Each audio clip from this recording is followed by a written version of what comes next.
welcome back. I'm Chris and I'm joined with Jared today. And on breaking down the mechanics, we're actually going to get into this transmission here. On one of our last videos, we talked about my rally at the Bristol, Tennessee Forest Rally.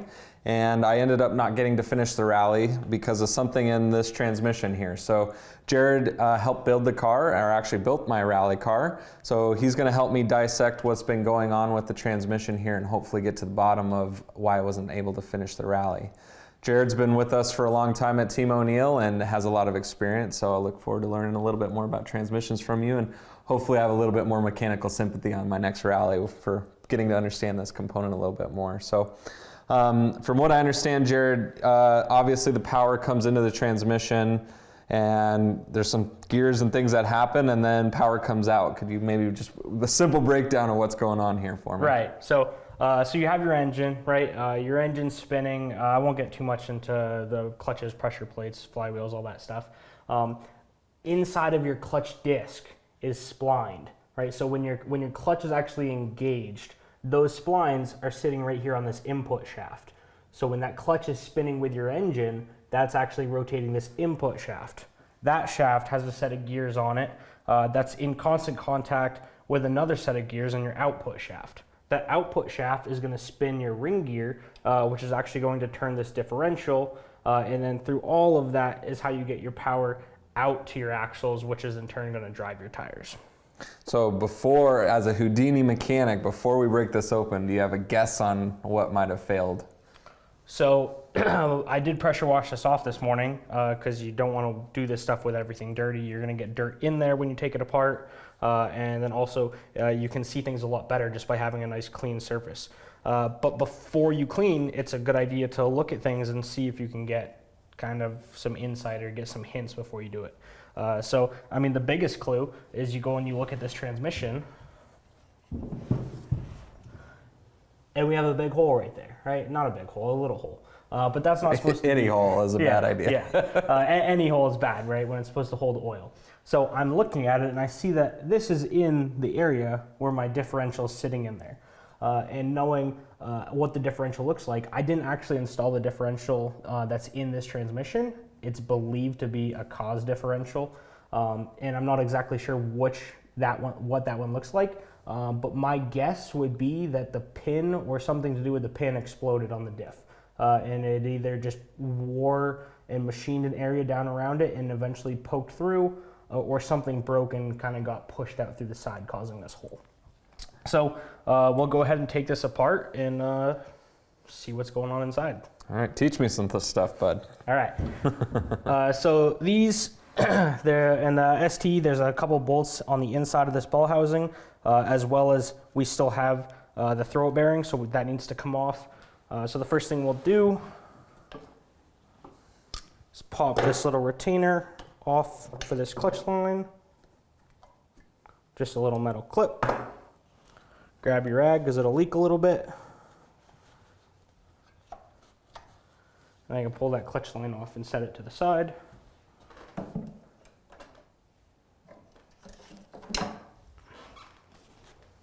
All right. Put that clip back in so we don't lose it.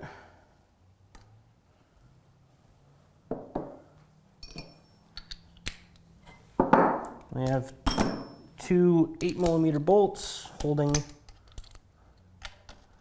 this throat bearing in. So we'll knock those out real quick.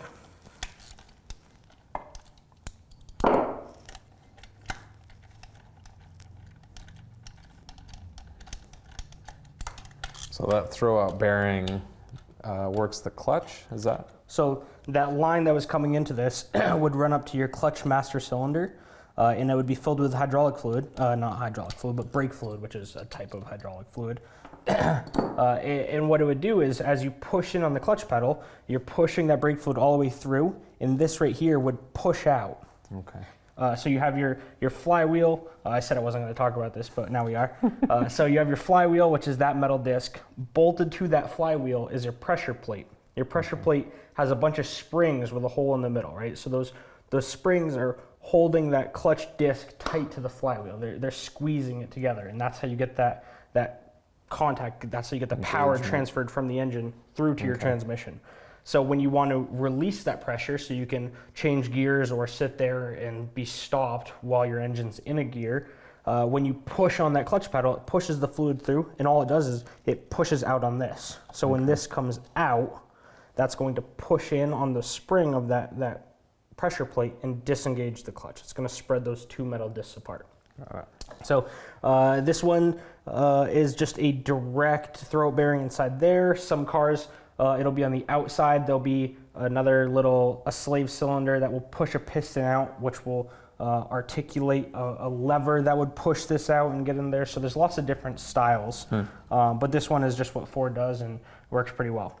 We haven't really had many problems with these. So those two bolts are out. So that's the throat bearing. That's the throat bearing. Okay, cool. So fluid goes in there, pushes that out. As it pushes on those springs, the fingers that are going all the way around that pressure plate, it releases the pressure plate disc and the flywheel from that clutch assembly. So then it's free floating in there, and it's not actually, it's just spinning instead of actually putting power out to the transmission, to that input shaft. So we take that off, we can set that to the side. We can set our bolts to the side. And then there's 4 bolts holding this case half together that come from the inside. Need a different socket. We can pop these off, and then once we do, we can flip it over, take the rest of the bolts off.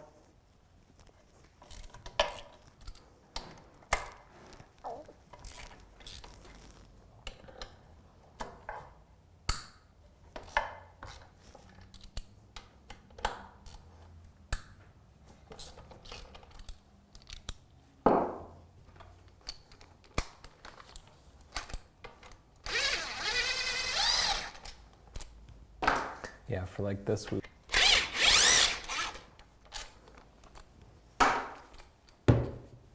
All right.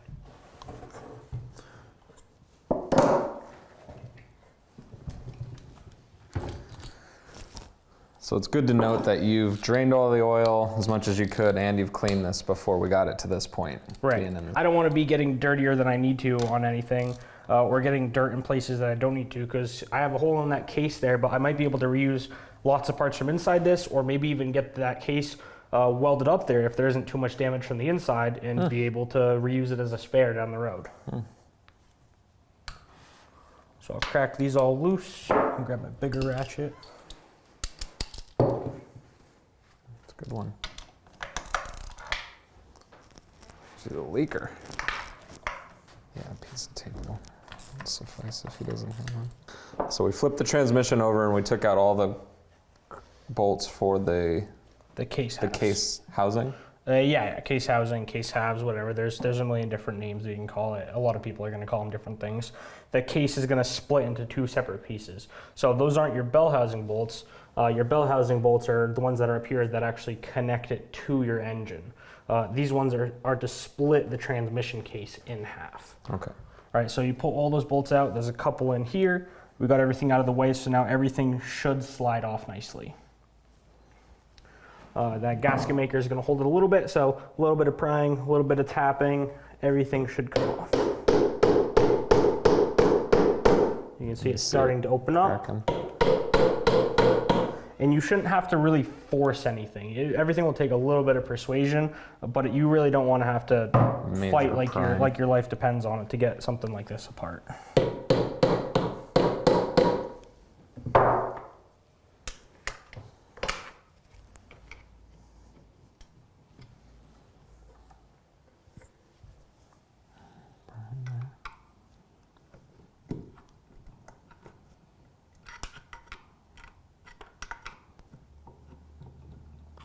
Kind of like an audible thunk I heard. Is that kind of the gasket on yeah, the ceiling? You'll hear a little bit of that releasing, but there's everything in there that's kind of set in its spot is gonna slowly release. So it feels like something down here is still binding a little bit. It looks like it's hasn't moved in that section since it came apart. Oh, we have a bracket right there that's connecting both sides. So we'll have to take this bracket off. Yep. So another good reason why you don't just go at it and start pounding on it like crazy, because you go back and you find that something still has to come off. All right.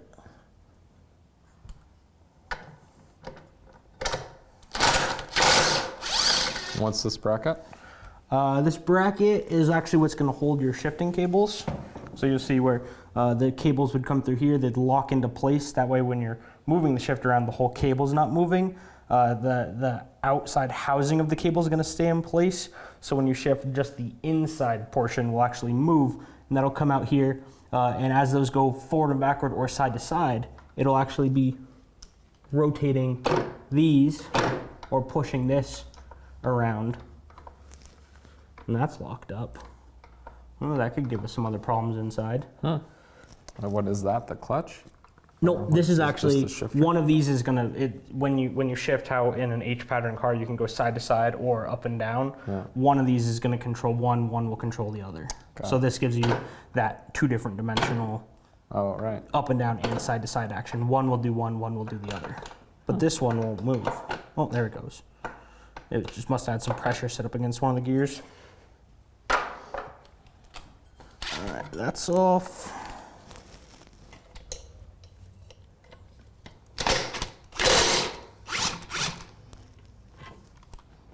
Get that.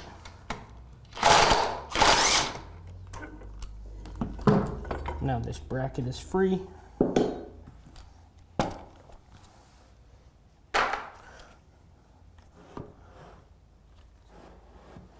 Find a new spot to stand this up on. Now it should come apart a little easier.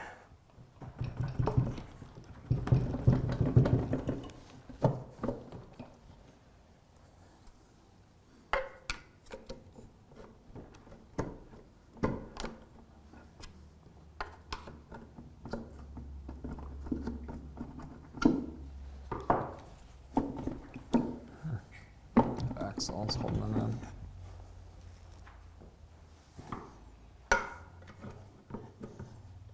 Can you kind of hold it steady? Maybe even pulling up just a little bit of pressure.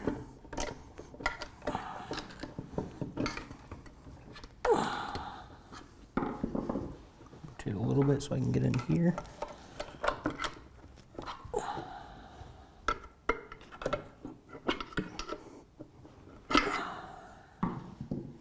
Yeah, keep a little up pressure on it.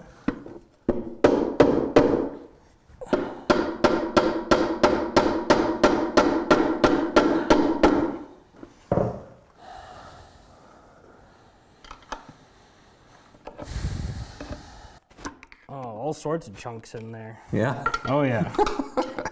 Got a preview? Yeah, so something that's blown up, a lot of times when things actually blow up and bind to the point where it's gonna stop moving everything, they'll move around a little bit, get misaligned, and they'll seize up. So something right now could be binding sideways, causing a lot of pressure, something's not releasing, which is why this is coming apart so hard. Okay. This should have popped off pretty easily. Need a bigger hammer. All right, so we're back up at the workshop now. I didn't have the right tools with me in order to do the job that we had at hand. It appears that maybe when the car was getting flat-toed or something, whatever had broken in there before, some bits might have got floated around and got stuck in one of the bearings and actually seized the bearing up. And it's like that axle cup is just welded to that bearing right now, which is why we can't knock it out. So we brought it back to the shop. We got a bigger hammer, got some better stuff to try and knock it out. And if it is truly welded to the point where we can't separate it, I'll have to cut it. That way we could slide the case half off. But at that point, I mean, the disk's going to be junk anyway, so it's not worth trying to drill it out and save parts of it. Right. It'll be so junk that it won't matter. But in order to get those cases split apart, we either got to punch this out or cut it off so that it'll actually slide off. All right, let's see if punching it out will work.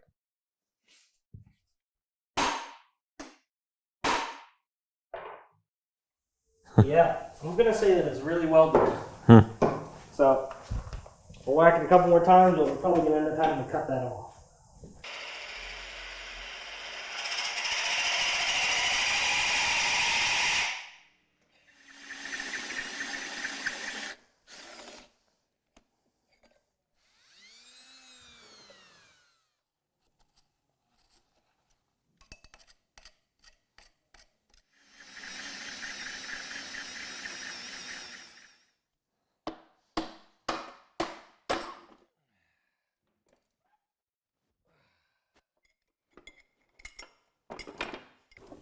So it's hard when you have things like this happen, because I mean the failure could have been started here with this chunking off, right? If a piece breaks off here and it floats and gets into something else and binds up. Okay. So it could start there. Let's pull that diff out. Cha-ching. Sounds like money.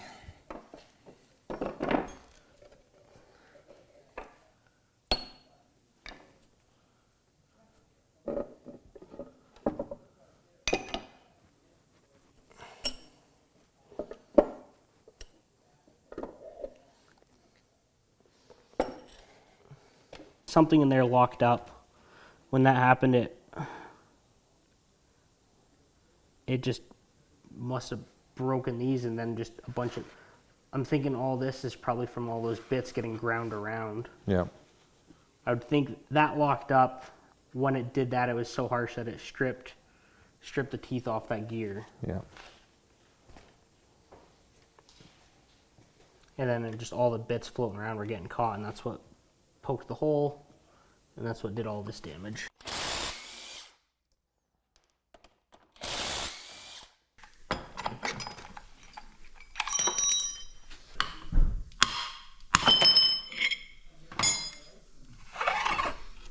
Oh yeah. Oh shit. Yep.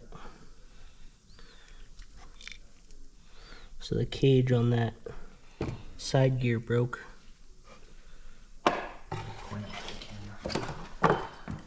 Lots of things broke.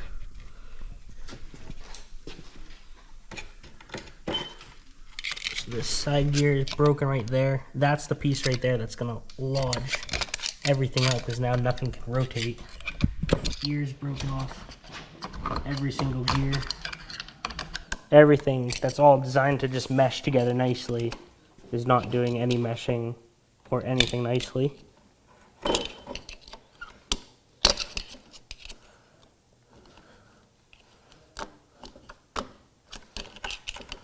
All these pieces that are supposed to turn and rotate with each other are all just bound up and in pieces. So by that freezing, that created the tension that probably broke a tooth off a gear, which created the cutting in the gearbox. Yeah, a little bit of everything together. Let's see. Pulled some stuff off the other side, but let's see how the other side one is. Yeah, chewed off a little there.